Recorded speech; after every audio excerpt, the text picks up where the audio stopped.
Dr. Travis, let's stay with children a little bit still here, and with sealants. You know, when do they have to be applied? Do they have to be applied? Are they really very good? Is it something which you definitely recommend? And why? And what's the whole workings about it? Who should have it? Who shouldn't? Yes. Well, sealants are exactly what they sound like they are. Mm-hmm. They're just, think of it as a varnish coating. Well, that's not varnish, but think of it as that. That goes over the grooves of your teeth. Now, as you know, anybody who looks in the mouths, their teeth have hills and valleys. So the valleys have a tendency to accumulate food particles and bacteria in there. If they sit there long enough, they form decay. If we can prevent children from the age of 6 to about the age...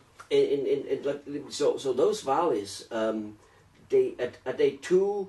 They're big enough for some food and bacteria to go in, but not big enough for the toothbrush to go in? Is that... Because otherwise, I mean, you brush them, right? I mean, if a person brushes, you shouldn't have that problem. Correct. Some of these valleys are definitely more steep than the bristles of your brush. Mm-hmm. So you really don't have a good way to get a handle to get the bottom of the V. Mm-hmm. So it's a good idea to seal those off early on in life. If between the age of 6 and the age of 18, which are the high caries years, if you can avoid that child, that person, from getting cavity in their molars and bicuspids, there's a very, very good chance they will not get cavities the rest of their lives. There's another stage in life that becomes a high caries age, and that's the last 10, 15 years of our lives. We go back into a high caries formation stage. Really? Yeah. And we don't do sealants there. I don't know why, but we don't.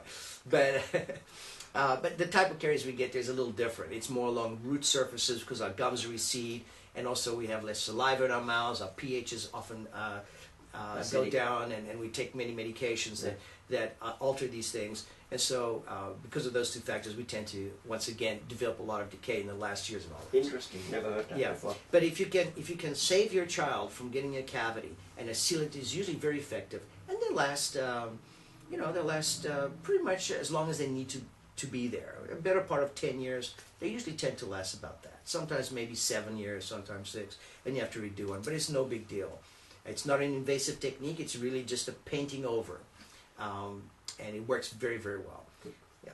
So when you said 6 years, so that means obviously they get put on the second teeth, not on the first one. Yeah, no, this goes on your second teeth. And they go on the second teeth as they have relatively or completely fully developed. Yes, exactly. Once the primary teeth, the secondary teeth, the permanent teeth, have erupted fully, that's when you want to go ahead and seal them. Good. And then at cleanings and stuff, the dentist would check whether they somehow are defective, like you would check your tire on your car, like, okay, good, we're fine, right? Something like that? Yes, something like that. Okay. Good.